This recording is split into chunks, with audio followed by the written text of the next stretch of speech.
स्वागतम। प्यारे आठवीं कक्षा के विद्यार्थियों, मैं तुम लोगों को बधाई देता हूँ।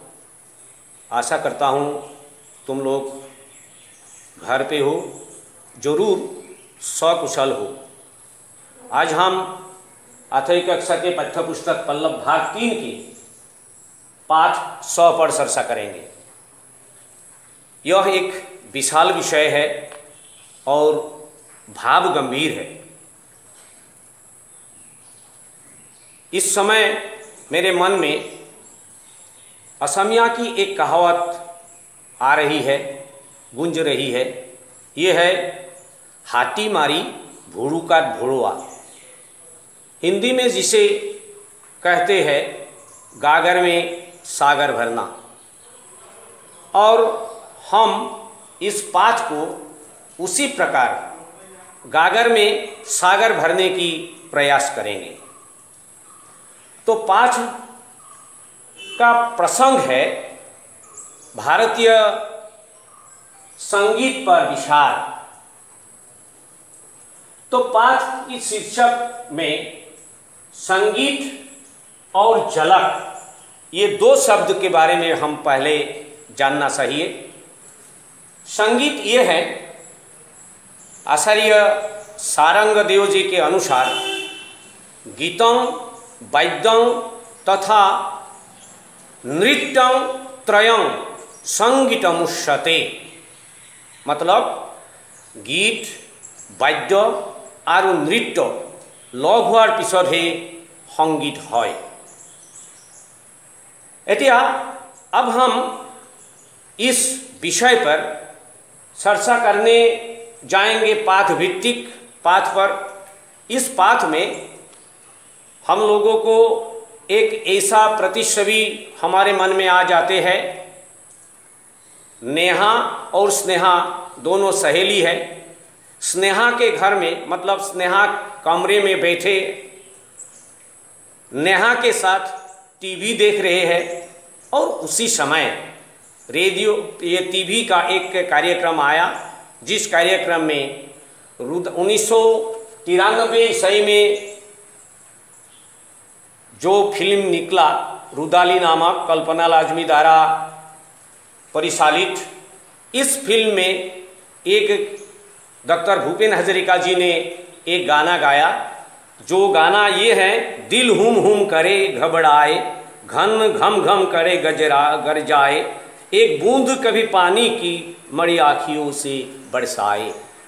ये गाना 1964 में मनीराम देवान नामक जो फिल्म है, इस मनीराम देवान फिल्म में इस गाने को हजरिका जी ने ही गाया था। वह गाना ऐसा है, बोल ऐसा है, बुकु हम हम करे हे मुराई पुने निद्रा हारे हे मुराई पुत्र हुई मैं की मते तलू आई तुरे होए मोये मोरू बुकु हम करे। इस गाना बाद में ये रुदाली फिल्म में एक ही संगीत सुर में गाया गया था।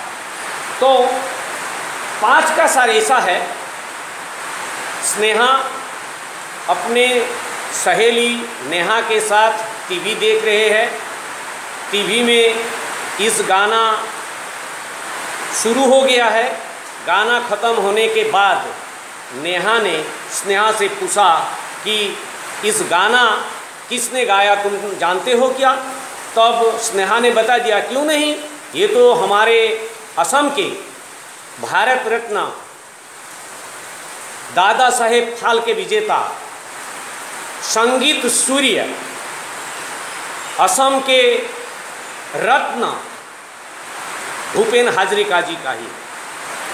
भूपेन हजरिका जी सिर्फ असमिया में ही गाना गाया, असमिया के ही गाना गायक नहीं है, वो बांग्ला में भी बहुत सारे गाना गाया है, हिंदी में भी उनका गाना है, अंग्रेजी में भी उन्होंने बहुत सारे गाना गाए थे।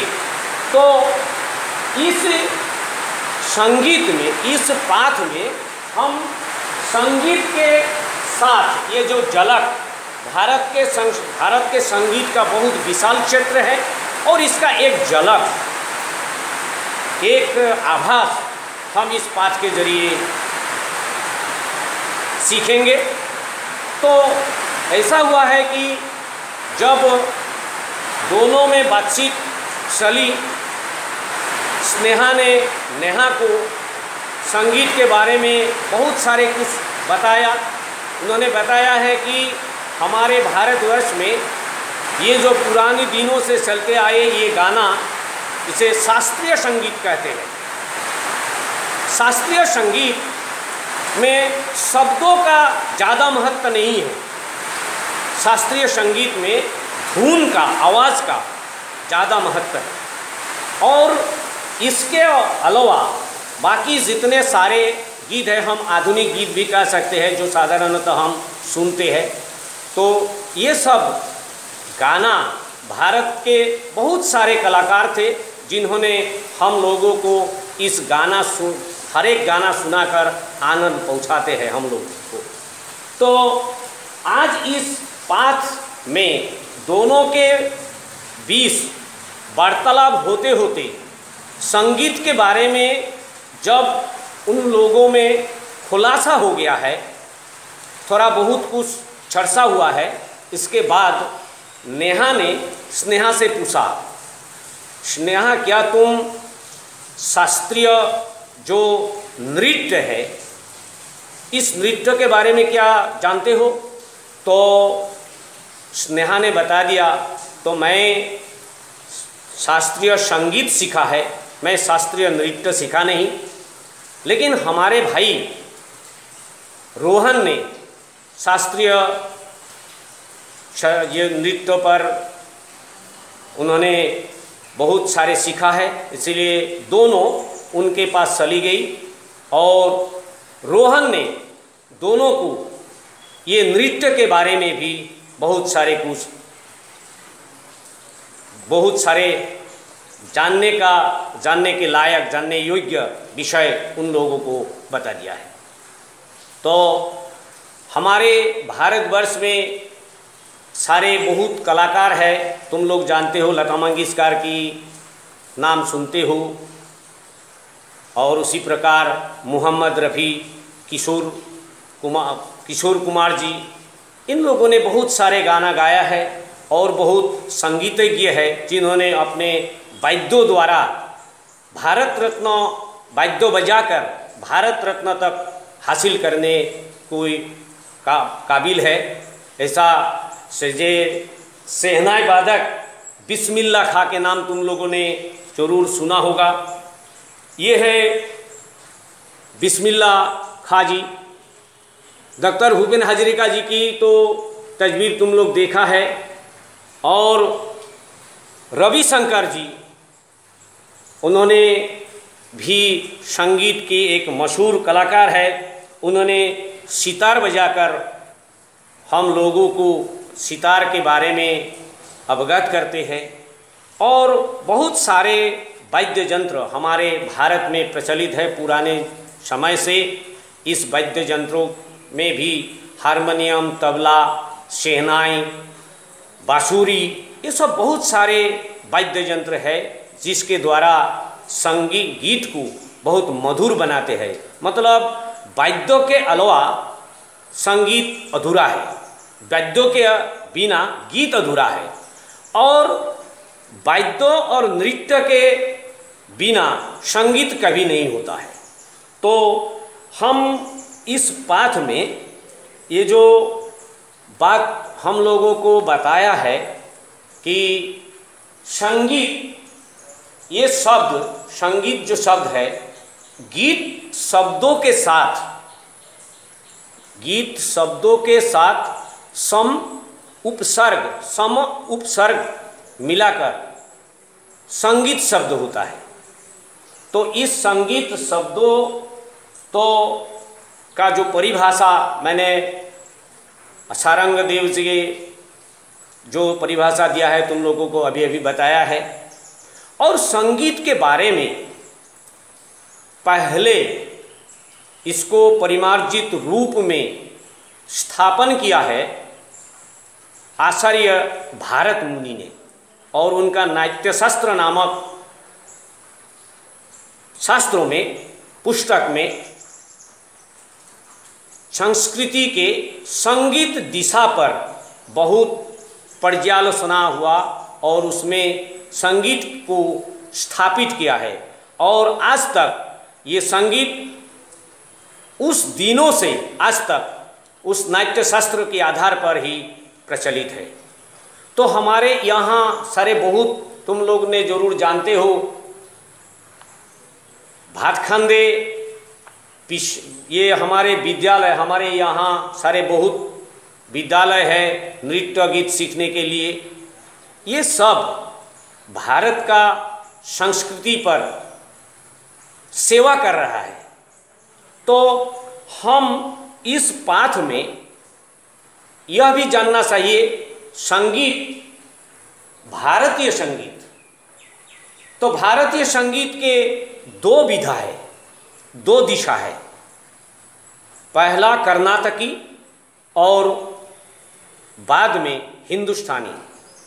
भारतवर्ष के दक्षिणी जितने राज्य है, भारत के दक्षिणी प्रांत के विभिन्न राज्यों में, कर्नाटक, केरल, मतलब जितने दक्षिणी प्रदेश है, जो हमारे राज्य है, उसमें कर्नाटकी संगीत चलता है। और इसे छोड़कर बाकी उत्तरी भारत में जो संगीत चलते हैं इसे हिंदुस्तानी कहते हैं। तो इसमें नेहा ने उन लोगों की वार्तालाप जब चलता है तब नेहा ने स्नेहा से पूछा, क्या हमारे असम के ऐसा कोई संगीतज्ञ नहीं था जिन्होंने भारतीय संगीत मतलब हिंदुस्तानी संगीत में अपना योगदान दिया है? तब स्नेहा ने कहा कि क्यों नहीं, हमारे असम के सारू बरदलुई, परवीन सुल्ताना, पवन बरदलुई, दिलीप रंजन बरठाकुर, हिरेन शर्मा, वीरेंद्र कुमार फुकन, दामोदर बरा, शरद शेतिया आदि महान कलाकार असम का ही है। तो उसी प्रकार उन्होंने हमारे यहाँ के सारे विद्वान को, संगीत के विद्वान को उन्होंने विद्वान के बारे में स्पष्ट किया और बता दिया। साथ ही साथ उन्होंने कहा कि ये तो जो मूलतः जो शास्त्रीय संगीत है, शास्त्रीय संगीत के साथ साथ और सारे बहुत संगीत हमारे यहाँ चलते हैं जिसे हम लोक संगीत कहते हैं। लोक संगीत, ये लोक संगीत हर एक स्थान में, हर एक जगह में अलग अलग होता है। जिसे कि हमारे यहाँ लोकगीत हैं, बरगीत हैं, बिहू गीत हैं, राभा संगीत है, ज्योति संगीत है, और आजकल तो भूपेन हाजरिका जी जो गाना गाया था, इस गाने को हम भूपेंद्र संगीत कहते हैं। उसी प्रकार बहुत सारे गीत है। तो उन्होंने गीत के बारे में जब अपना विचार प्रकट कर दिया और नेहा ने इसे आयत्त किया, तो उसके बाद रोहन ने उन लोगों को नृत्य के बारे में भी बताया है। भारतीय स्तर में जो नृत्य मतलब राष्ट्रीय तौर पे जो नृत्य होता है, इस नृत्य में सबसे ज़्यादा चर्चित कथक नृत्य है। कथक नृत्य के अलावा हमारे यहाँ भारतनाट्यम, मणिपुरी, कुचिपुड़ी, ओडिसी, मोहिनीअट्टम, कथकली और सत्रिया नृत्य, ये सब शास्त्रीय नृत्य में आते हैं। तो अति संप्रति मतलब 2000 सन में हमारे असम के कोई महान कलाकारों की प्रशस्तता में कलाकारों के कारण हमारे ये जो शंकरदेव द्वारा प्रतिष्ठित सत्रों में जो संस्कृति, जो नृत्य, जो संगीत चलते हैं, इस संगीत को क्षत्रिय नृत्य नाम से शास्त्रीय संगीत में अपना पैर जमाया है और इस के लिए अथक प्रयास किया है हमारे असम के नृत्यकार मनीराम बायन मुख्तियार जी ने, रखेश्वर सैकिया बरबायन जी ने और नृत्याचार्य ज्योतिन गोस्वामी जी को हम जरूर जानना चाहिए, जरूर स्वीकार करना चाहिए, क्योंकि उन लोगों की अथक प्रयास से भारतीय शास्त्रीय संगीत में हमारे असम के क्षत्रिय नृत्य भी शामिल हो गया है। तो जो ही हो, हम इस विषय पर चर्चा करने के साथ साथ संगीत सीखने के लिए, संगीत जानने के लिए हम क्या करना चाहिए। हम पहले स्वर पर, स्वर मतलब ध्वनि, ध्वनि पर हमारा ज्ञान होना, बोध होना चाहिए। और संगीत के शुरुआत में सप्त सुर के बारे में हम जानना पड़ेगा। सप्त सुर क्या है? तुम लोग जरूर सुना होगा, जो रिवाज करते हैं, जो पहला गीत गाने के प्रयास करते हैं, उन लोगों को सा रे गा मा पा धा नी, ये 7 शब्दों का बार बार इस्तेमाल करते हैं। सारे गामा पा धा नी सा धा पा मा गा रे सा, इस तरह ये स्वर सप्त स्वर है। इस सप्त स्वर अच्छी तरह सीखने के बाद संगीत सीख सकते हैं, संगीत कर सकते हैं, गा सकते हैं, गीत गा सकते हैं। तो ये जो सप्त सुर है, सा रे गा मा पा धा नी, इनका मूल शब्द ये है, सा शरण, रे ऋषभ, गा गंधार, मा मध्यमा, पा पंचम, धा धौवत और नी निषाद। ये 7 स्वर पर ही संगीत होता है, गीत होता है। और सारे बहुत जितने नृत्य है, ये नृत्य मैं पहले बता दिया, क्षत्रिय नृत्य, असम के क्षत्रिय नृत्य भारतनाट्यम में, भारतीय शास्त्रीय संगीत में जब आ गया, तो इसके बाद और सारे बहुत नृत्य हमारे यहाँ हैं। तुम लोग जानते हो, बिहू नृत्य है, बोरो लोग ने, बोरो भाई सब बागरुम्बा नृत्य करते हैं। साई बागान के जितने आदिवासी लोग हैं, उन लोगों ने झूमूर नाचते हैं। तो ये सब लोक नृत्य है। और राष्ट्रीय पर्याय में जो है ये शास्त्रीय नृत्य है और ये सब लोक नृत्य है। संगीत में जिस तरह लोक संगीत है, उसी प्रकार नृत्य में शास्त्रीय नृत्य के अलावा लोक नृत्य भी है।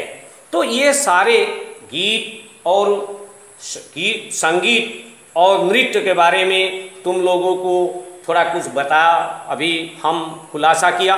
और इसके बाद और बहुत सारे जानने की योग्य विषय है।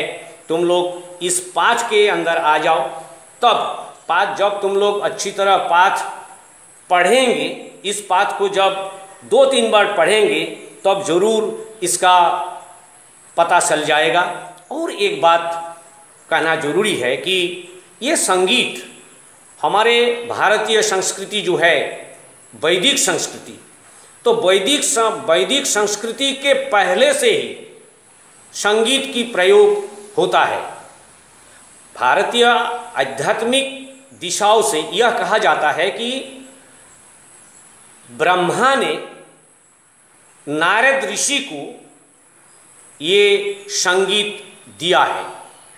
तो हम इस संगीत में ऐसा एक जादू है जिसके द्वारा हम लोगों को मोहित कर सकते हैं।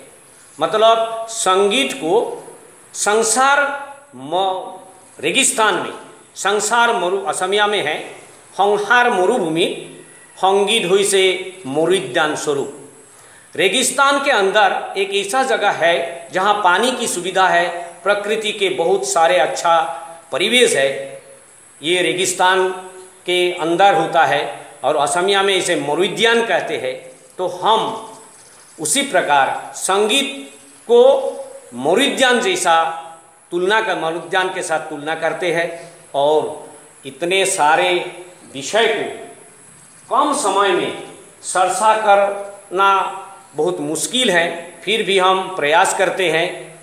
अगर तुम लोग इस पर हम चर्चा करना जरूरी है। और एक बात चलते चलते एक बात बताना चाहूँगा, हमारे ये डॉक्टर भूपेन हजरिका जी ने पहले तो वह एक प्रोफेसर था,